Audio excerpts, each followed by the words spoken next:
자, 오늘은 부활절입니다. 부활은 여러분이 다 아시다시피 죽었던 사람이 다시 살아나는 것을 말합니다.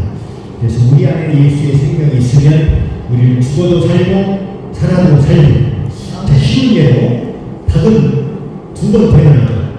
일단 계란으로 한 번 태어나고 또 병아리로 또 한 번 태어납니다. 물론 한 번 태어나고 하는 닭이 많잖아요. 계란 후라이, 계란찜, 등계란은 인간을 위해서 일찍 몸을 바친 계란들의 희생입니다. 그러나 원래는 두 번 태어날 운명입니다. 계란으로 태어나서 한 20일 동안 어미나게 닭살개 품을 품고 있으면 껍질을 깨고 병아리로 나옵니다. 그것을 우리는 부화라고 합니다. 부활, 비슷한 어감이 있습니다. 그래서 이제 어미닭이 알을 품고 있는데 계란들이 이런 대화를 했다고 해요. 야, 우리가 부화하면 어떻게 되지? 그때는 우리가 떼굴떼굴 굴러다니겠지? 아니야. 날개 같은 것이 돋아나서 날아다닌다고 하더라. 야, 거기서도 날개가 먹는 거 아니야? 그건 아니야. 거기는 막 스테이크가 널려있대. 지렁이. 저들에게는 지렁이가 스테이크야. 어미닭한테 얘기하는데, 얘들아, 거기서 떠들지 말고 나와보면 알 거야.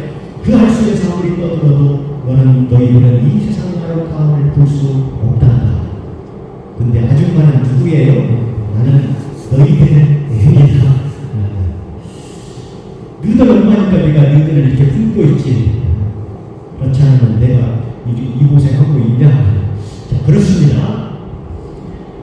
우리들도 부모님의 피를 이어받아서 첫 번째 탄생을 하지만 부활하신 예수의 품에 있지 않으면 우리 인생은 거기서 끝나는 거예요. 그러나 부활을 믿고 소망하는 성부이기 때문에 예수가 우리를 품고 우리는 또 다른 세상을 영원한 세계로 들어갈 수가 있습니다. 그래서 오늘 말씀을 통해서 부활을 믿고 소망하는 우리의 삶이 되고 또 그러한 삶은 어떻게 또 살아야 하는가를 배워보도록 하겠습니다. 자, 여기 1장 1절을 볼까요? 그 후에 예수께서 디베랴 호수에서 또 제자들에게 자기를 나타내셨으니 나타내신 일은 이러하니라 하면서 시몬 베드로와 디도를 하는 도마와 갈릴리 사람 이쪽 해가지고 저들이 갈릴리 호수에서 부기장이를 하는 모습을 볼 수가 있습니다. 그리고 거기에서 제자들과 진정한 상봉을 이루어지죠. 몇 명의 제자들이 한번 볼까요? 2절을 보세요. 자, 시몬 베드로 1명, 디두라는 도마 또 있고 갈릴리 사람 나다니엘과 3명, 세베대의 아들들, 이건 요한과 야고보입니다. 그러면 5명, 또 다른 제자 2, 몇 명이에요? 7명입니다.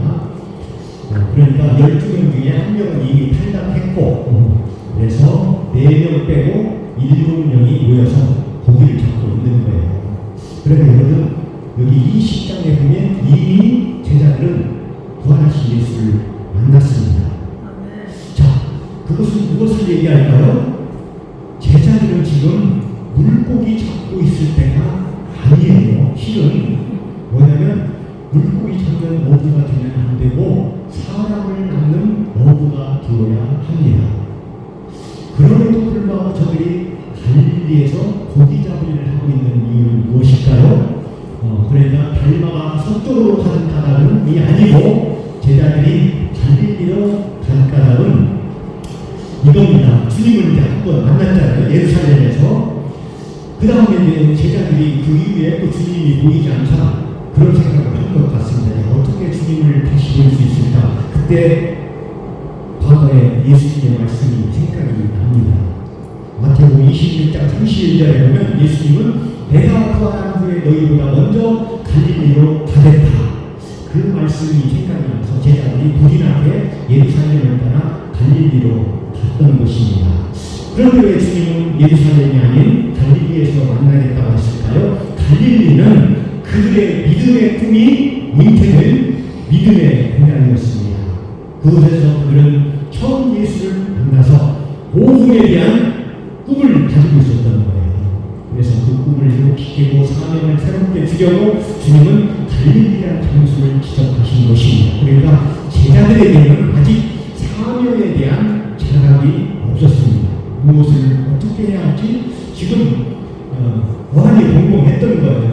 예수님은 지금 살아서 죽었던 예수님은 돌아다니지, 그렇다고 해서 우리가 어떻게 해야 할 어떤 지침은 없는 것이지.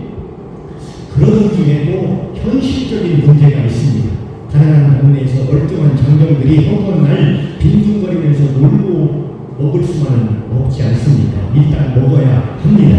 그래서 제자들은 점차겸사 갈릴리로 또 왔겠다. 황제에 거기서 많이 놀던 사람들이니까 고기잡이를 나섰던 것입니다. 베드로는 참 오랜만에 고기를 잡으러 나섰지만 평생 갈릴리 어부로 살아왔던 베드로에게는 그다지 낯설지가 않았습니다.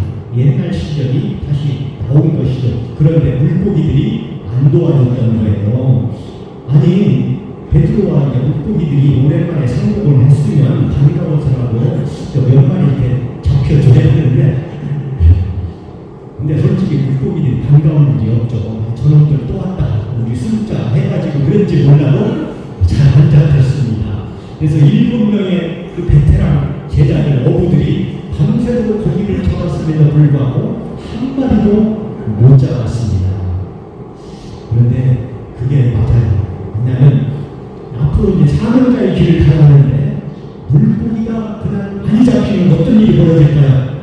찢어지게 잡혔다. 야, 그래, 성충이는 솔잎을 먹고 살아야 돼. 자, 물들은 그냥 물고기 잡고 살아야 하는데 괜히 3년간 헛고생 했구만, 이렇게 생각할 수 있잖아요. 물고기가 안 잡혔습니다. 그래서 그렇더라도 물고기가 안 잡혀가지고 열받고 있는데 해변가에서 어떤 사람이 말을 거는 거예요. 이곳서 당신들 고기 좀 잡았어. 말 시키지 마셔. 지금 화평만 치고 있어. 그러면 그물을 오른편에 던져보세요.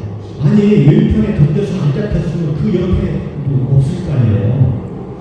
아니, 당신 뭐 한다고 참견이야. 이게 내가 호수가에서 잔뼈가 굵은 사람이야 할 수도 있었지만, 그래 한번 던져보자. 이리 안 되나 저리 안 되나 마찬가지다. 그래서 정말 오른편에 던져보았더니 그물이 찢을 정도로 잡혔습니다. 밤새도록 안 잡히는 곳에서 주님의 말씀에 순종했더니 물고기가 바로 그곳에 있던 거예요. 근데 이제 그 7명의 제자들 중에 그래도 가방끈이 제일 길고 눈썰미가 있던 요한이 아까부터 저 남자 목소리가 어디서 많이 들어본 것 같아. 그리고 이제 또 안 잡히던 물고기가 갑자기 그분의 말씀에 순종을 하니까 이제 찢어지게 잡혔던 것입니다. 그래서 요한이 제일 먼저 알아봤습니다. 야, 베드로야, 선생님 아니야? 선생님 같아. 요한의 말이 떨어지자마자 승질급한 베드로는 물에 뛰어들어가지고 주님께 달려갑니다. 아니, 지금 물 위에 있잖아요. 이게 배를 좀 가까이 대고 가도 되는데 베드로는 그것도 견디기가 힘듭니다. 그래가지고 험적거리면서 주님한테 달려갔던 것이죠. 이것이 바로 베드로의 매력입니다. 앞뒤 안 가리고 머리 안 굴리고 행동을 먼저 하다 보니까 가끔 실수도 많이 하지만 주님은 그 단순하고 소박한 열정을 높이 서로 수제자로 삼았던 것입니다.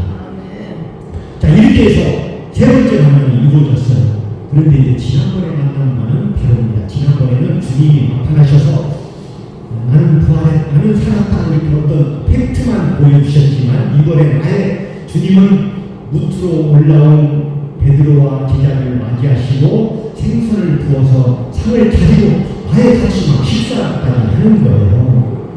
왜 그랬을까요? 주님은 작정을 하신 것입니다. 제자들에게 할 말이 있었던 거예요. 그래서 21장을 쭉 보시면 베드로와 아주 깊은 대화를 나눈 광경을 볼 수가 있습니다. 베드로와 대화하고 베드로에게 사명을 주는 모습을 통해서, 베드로에게만 주었겠어요? 모든 제자들에게 복음의 사명을 주신 것이죠. 그래서 우리는 21장을 통해서 부활하신 주님을 맞이하는, 또 이 이야기를 통해서 부활에 대한 우리의 믿음을 어떻게 세워야 하는가, 또 우리는 어떻게 살아가야 하는가를 한번 배워보도록 하겠습니다. 부활을 믿는 성도의 삶을 살기 위해서는 우리는 어떻게 해야 하는가? 첫 번째는 부활하신 주님을 확신하라입니다. 그러니까 이제 요한복음 20장에 부활하신 예수님이 예루살렘에 있는 제자들을 첫 번째는 이렇게 찾아 찾아온 장면이 있습니다. 처음에는 도마를 기준으로 하는데요. 도마가 없을 때 한번 오셨고, 그래서 도마 나는 절대 못 믿는다 했는데 예수님께서 나중에 도마가 있을 때도 찾아와가지고 내 옆구리 한번 만져봐라. 보지 않고 믿는 자가 진정한 믿음이다. 보기 있는 사람은 이렇게 말씀을 하셨습니다. 어쨌든 제자들의 태도나 행동을 보면 부활에 대한 확신이 없었습니다. 3년간 주님과 동거동거를 하고 주님께서 수많은 인정을 베풀고 또 그것을 목격한 제자들이 유효하는데 저와 여러분 모집하겠습니다. 교회 와서는 부활 떠들지만 세상에 나가서는 우리 한마디도 못 하잖아요. 야, 너 아직도 지금 21세기에 그걸 믿냐? 여러분 뭐라고 생각하시겠어요? 할 말이 없잖아요. 세상 풍조가 그렇습니다. 비과학적이나 미신이나 뭐래나. 그리고 일단 우리는 정습니다. 부활이 없어도 우리는 오늘을 살아가는데 아무런 지장이 없잖아요. 부활이 있어도 살고 없어도 살고. 그런데 항상 그런 것은 아닙니다. 죽음이 전에 정말로 치료할 수 없는 병에 걸려서 의사의 새로운 선물을 받았다면 그때는 부활의 복음만큼 절실한 말은 없습니다. 왜냐하면 부활이라는 말에는 다시 살아나는 의미의 구원, 영생, 축복 그 모든 것이 담겨있기 때문입니다. 우주에서 젊었을 때 여러분들이 썽썽할 때 부활을 믿으셔야 합니다. 창조과학자인 김명희 교수가 이런 말을 했는데 공감이 갔습니다. 그분은 과학자예요. 그러니까 안 믿는 친구가 이렇게 질문을 합니다. 야, 너는 과학자가 되어가지고 성경에 나오는 그 기적을 믿냐? 부활이 어떻다느니 죽었다 살아났다느니 무기를 걸어갔다느니 다 비과학적이고 황당한 얘기 아닌가? 그러다 김명희 교수는 이렇게 말했답니다. 야, 무리를 건너갔으니까 내가 그분을 믿지. 물에 빠졌다면 내가 왜 빠진 사람을 왜 믿어? 죽은 사람을 살리니까 믿지. 죽은 사람 앞에 두고 인생은 생로병사니라 그렇게 떠드는 부처를 내가 왜 믿냐? 그리고 그분이 다시 살아났다고 하니까 내가 믿지. 나와 같이 그냥 죽어버렸다면 내가 그분을 왜 믿냐? 그렇습니다. 부활은 과학적으로 증명되는 것이 아닙니다. 믿음으로 소망하는 것입니다. 그래서 이 땅에서는 사물의 모든 질서 다 과학적으로 증명되지만 영원한 나라, 부활, 하나님, 천국 이것은 과학적으로 설명할 수 있는 것이 아니고 과학을 추월하는 것이기 때문에 우리는 믿음으로 바라보는 것입니다. 또 우리는 어떻게 살아야 할까요? 주님을 사랑해야, 뜨겁게 사랑해야. 그리고 이제 그 유명한 베드로와의 대화가 나오잖아요. 요한의 시모나 내가 나를 사랑하느냐? 그래야 내가 주를 사랑한 줄 주님이 아십니다. 베드로의 성격상 내가 주를 사랑하는 줄 주님이 아십니다. 좀 감정적인 이렇게 대답한 사람이에요. 주님 그걸 모르시나요? 주님 다 사랑해버립니다. 이렇게 대답하는 사람인데 이렇게 자신 없게 대답하는 이유는 분명 주님을 사랑한다고 떠들었는데 행동은 그게 아니었잖아요. 도망가고 그런 사람 모른다고 시침이 되고 그래서 이제 베드로가 힘이 빠진 거예요. 내가 사랑한다고 말해봤자 뭐합니까? 자신이 없습니다. 그래도 주님은 내 마음 아십니다. 이런 의미가 담겨있는 것입니다. 똑같은 질문을 예수님께서는 3번 물어보는데 세 번째 베드로가 근심하는 대답을 했다고 합니다. 왜 주님은 3번씩이나 물어봤을까요?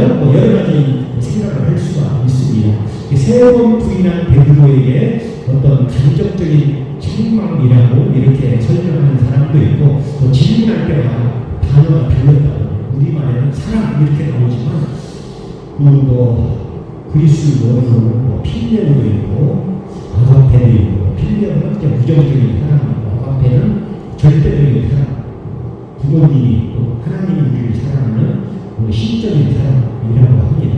어쨌든 원어의 얘기는 길게 하고 싶지 않습니다. 가장 중요한 이유는 그에게 진정한 사명을 주기 위함이고 그 사명은 주님을 얼마나 사랑하냐에 달려있기 때문에 이 세 번씩 그 사랑을 강조하기 위해서 물어본 것입니다. 자, 우리도 이 시간을 바쳐서 예배드리는 것은 그나마 작은 일이나 우리가 주님을 사랑하기 때문에 그렇습니다. 우리가 피 같은 헌금을 드리는 것도 주님을 사랑하기 때문입니다. 문제는 사랑하다 말다 뜨겁다 식었다 흔들리기 때문에 문제이긴 하지만 그렇다면 부활을 믿는 우리들에게도 주님은 물어보시니 사랑하는 관계야 너는 이 세상 모든 것보다 나를 더 사랑하느냐. 그럴 때 여러분 뭐라고 대답하십니까? 여러분 뭐라고 대답해요? 네 사랑합니다. 그러나 돈도 사랑합니다. 그거잖아요. 우리 청년들에게 물어보면 네가 나를 사랑하는 할 때 하나님 사랑을 하는데 게임보다 스릴 있잖아요. 많잖아요. 갑돌이보다는 조금 덜 사랑합니다. 그렇지 않을까요? 자, 우리에게 부활의 생명을 주신 예수님을 사랑하지 않고 누구를 사랑할 수 있어요? 주님에 대한 사랑 없이 무슨 뭐 세계 평화를 원하고 하나님 없이 인권을 외치는 사람 거짓말이다 이렇게 말하면 좀 그렇지만 거짓말에 가깝습니다. 오래 못 가요. 그래서 모든 사랑은 하나님의 사랑으로부터 유리하는 것이 우리의 모든 사랑도 하나님 사랑으로부터 시작하는 것입니다. 믿으십니까? 그리고 세 번째, 우리는 부활의 사명을 가져야 합니다. 부활을 믿는 사람들은 사명을 가져야 하죠. 그리고 사랑을 확인한 주님은 베드로에게 사명을 부여하시니 내 약을 먹이라. 그러니까 주님을 사랑하는 사람에게는 거룩한 부담을 가지는 것입니다. 베드로에게는 초대교회를 세우고 이끌어가는 특별한 사명을 주셨습니다. 우리는 뭐 그 정도는 아닐지라도 우리에게도 나름 사명을 가지고 있지 않습니까? 그 사명을 가지고 살아가는 하나님은 여러분의 삶을 지켜주시고 복도 주시고 지혜와 능력을 주십니다. 거룩한 부담을 가지십시오. 그리고 이제 베드로에게 말씀하십니다. 18절을 보세요. 18절 내가 진실로 내게 이르노니 내가 잘못은 스스로 빗디고 원하는 곳으로 가는 늙어서는 내 팔을 벌리리니 아마 이것은 이제 십자가 처형을 가리키는 것이 내게 빗디고 원하지 않은 곳으로 데려가리라. 주님께서 주신 사명을 감당하다가 순종할 것이다. 예언인 것이다. 실제로 베드로는 거꾸로 십자가에 못 박혀 죽었습니다. 그런데 재미있는 것은 그 다음 베드로의 반응입니다. 반응이 뭡니까? 베드로 20절에 나오네. 베드로가 보니까 예수께서 사랑하시는 그 제자가 따르는 것을 보니 그런 남자들을 예수의 품에 의지하여 주님을 하는 자가 누구 묻던 자가 이에 베드로가 그를 보고 예수께 껴안는 주님이 사랑하면 어떻게 주겠사느냐 하니까 이게 이제 무슨 얘기냐면 옆에 보니까 요한이 있어요. 요한은 베드로의 영원한 라이벌입니다. 그래서 이제 또 베드로가 TMI 질문을 한 거예요. 아니 나는 그렇다 치더라도 요한은 어떻게 되겠습니까? 좀 풀어서 얘기하면 아니 나만 죽는 겁니까? 요한은 잘 나가고 나만 그 험한 십자가 지고 순교해야 합니까? 이제 그런 얘기예요. 베드로가 상당히 우리를 닮았습니다. 우리도 이제 가끔 하나님께 합수하잖아요. 나만 왜 이런 집에서 이런 험한 꼴을 당해야 합니까? 왜 나만 이 회사에서 이런 수고와 수고를 당해야 합니까? 왜 나만 홀로 고민하고 고통을 받아야 합니까? 아니 우리 친척 형제 우리 형 오빠는 다 잘 사는데 왜 마음 착한 믿음이 제일 그런 대로 좋은 나만 이렇게 어렵게 살아야 합니까? 아니 나보다 공부도 못하는 동창 잘들 나가는데 왜 나는 이런 고난의 길을 걸어가야 합니까? 거기에 대해서 예수님은 이렇게 대답을 주십니다. 22절을 보세요. 예수께서 주시되 내가 올 때까지 그를 머물게 하고자 할지라도 내게 무슨 상관이냐 너는 나를 따르라. 다 제 갈 길이 있다. 그러니까 너는 상관하지 말고 요한이 잘 되든 못되든 그건 요한 사정이고 너는 나를 따르면 되는 거야. 실제로 요한만은 순교하지 않고 오래 살았습니다. 그래서 요한의 별명이 살아있는 순교자인데, 요한은 비록 오래 살았지만 어쨌든 자신의 십자가를 지고 살았던 것입니다. 그래서 이날부터 베드로는 사명을 가지고 살았는데, 우리도 우리에게 주신 하나님의 사명 잘 감당하시기 바랍니다. 마지막으로 자기의 한계를 극복하며 사십시오. 부활을 믿는 사람에게는 한계가 없는 것입니다. 자, 베드로는 이름 없는 어부에 불과했어요. 그러나 부활하신 주님을 만난 다음부터는 위대한 전도자가 되어서 세계 역사에 빛나는 금자탑을 쌓아 올렸습니다. 여러분들도 그렇게 할 수 있습니다. 그러니까 부활이라는 것은 먼 날 이야기가 아니라 부활의 믿음을 가지고 있으면 지금 나의 삶이 역동적으로 변하는 것입니다. 왜냐하면 부활이라는 것은 죽음을 초월하기 때문에 이 세상에서 솔직히 믿음이 없어도 죽기 살기로 하면 안 될 일이 뭐가 있습니까? 그런데 우리는 이미 죽기 살기를 넘어 부활의 생명을 가지고 있는데 부족할 게 하나도 없는 것입니다. 세상이 두려워하는 사람이 있다고 합니다. 죽기를 각오한 자, 또 소유하지 않는 자. 아니, 소유하지 않는다는데 뭐가 예찬하겠습니다. 그리고 또 한 가지는 꿈을 소유한 자라고 합니다. 그러므로 부활하신 주님을 믿고 항상 복된 내일을 꿈꾸며 가시죠. 이제 부활의 능력을 소유한 사람에게는 하나님이 큰 꿈을 주시고 비전을 주시고 그 꿈과 비전을 이룰 수 있도록 힘과 용기를 주실 것입니다. 여러분 기도하시라. 하나님, 나의 지경을 넓혀 주시옵소서. 저도 큰 일을 하게 하여 주시옵소서. 자, 결론적으로 말하면 인생의 가장 어려운 가운데서 부활의 주님을 만나서 최선을 산 사람의 간증을 하고 마치도록 하겠습니다. 양경신 여사가 있는데, 양경신 목사라고 하고, 이분은 한국의 헬렌 켈레라고 부릅니다. 이분은 황해도 송화에서 일남 5녀 중 넷째 딸로 태어났습니다. 6살 때 언니와 함께 산에 갔다가 나뭇가지에 걸려서 이제 옷이 찢어졌어요. 하필 그것이 새 옷이었어요. 부모님이 아마 혼날까 봐서 과수원에 숨어 이렇게 추위에 떨다가 열병에 걸렸어요. 병원에 갔는데 의사가 오지를 해서 약을 잘못 써가지고 그만 6살에 실명을 했습니다. 당시가 다른 분 있겠시죠? 몸이 속에도 살기 어려운 그 시절에 앞을 보지 못하니까 집에서는 천덕꾸러기가 되었고, 부모는 그 아기를 무당집에 팔려고 했습니다. 어찌면 그것이 현실적인 얘기인지도 몰라요. 그래서 무당이 되면 앞이 안 보이면 더 휘저어라는 소리 들을 수도 있잖아요. 그런데 미국의 선교사님이 양경신 여사를 구원해 주셨습니다. 그를 평양 매가학교에 입학을 시킨 거예요. 그래서 이 양경신 여사는 시편 27편 10절의 말씀을 좋아한다고 합니다. 내 부모는 너를 버릴지라도 여호와는 너를 영접하시리로다.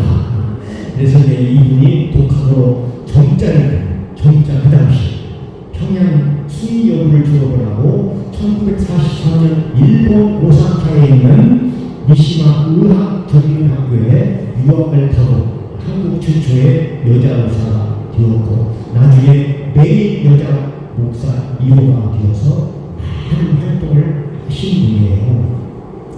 그런데 이제 그 가난하고 또 앞을 못 보는 사람으로서 환경이 쉬운 것은 아니었습니다. 한 번은 이제 승리학교를 졸업하고 성경 학원, 그러니까 지금으로 말하면 신학교겠죠, 다니던 중에 또 시골 목회자로 활동을 하다가 또 너무 먹는 것이 없고 하니까 무리를 하다가 피를 토하고 쓰러집니다. 평양으로 돌아와서 진찰을 받았더니 폐결핵, 당시 폐결핵은 거의 사형 선고입니다. 그래서 모란봉 폐렴에 입원을 하게 되었는데, 그곳은 별명이 죽음의 백이서라고 붙은 요양소였습니다. 그래서 몸이 여지없이 지쳐서 숨쉬기가 힘들었고 드디어 죽음이 임박해왔습니다. 어느 추운 겨울날 해골같이 마르고 눈이 쑥 들어간 몰골을 가지고 이제 캄캄한 벽 앞에 앉아서 하나님을 원망합니다. 왜 하나님 보이지 않습니까? 왜 하나님 나와 멀리 계십니까? 왜 그렇지 하십니까? 왜 이렇게 저에게 괴로움을 주시나요? 울부짖다가 구경을 하고 그러다 헛것이 되기도 하고 그래서 귀신 소리도 들리고 한달나 너도 눈이 뭐야 그러면 자살해 버릴 거 아니겠냐 이렇게 상황에서 발령하다가 혼수 상태에 빠집니다. 그런데 얼마 후에 의식이 되살아났는데 어디서 피가 흘러나와서 피비린내가 나더래요. 그래서 자기의 혀와 목을 축셨다고 합니다. 그러니까 누가 나에게 수혈을 해주나 보다. 수혈해줄 사람은 우리 어머니밖에 없는데 그래서 어머니가 수혈해주는 줄 생각하고 어머니 희생하기 나서 어차피 나는 죽을 몸이에요 해가지고 엄마의 팔을 이렇게 잡았는데 잡히지 않더래요. 그때서 이것이 엄마의 피가 아니고 주님의 피라는 것을 알게 되었습니다. 그래서 너무 감격해서 주님 외치다가 보니까 그것이 환상이었어요. 베개와 이는 푹 젖었고 바나나를 싸늘하게 식었는데 그때 의사와 간호원이 들어와서 이런 얘기를 하는 거예요. 당신 살았네? 죽은 줄 알았는데 아니 당신 죽었던 것 알아? 그러니까 의사가 볼 때 36시간 동안이나 혼수 상태에 빠져서 죽은 것으로 알고 이제 신체 치유만 남았구나 생각을 하고 있었는데 주님이 환상 중에 나타나셔서 그를 살리신 것입니다. 그러니까 주님께서는 안목 보는 연약한 여인을 통해서도 하시고자 하는 일이 있었던 것입니다.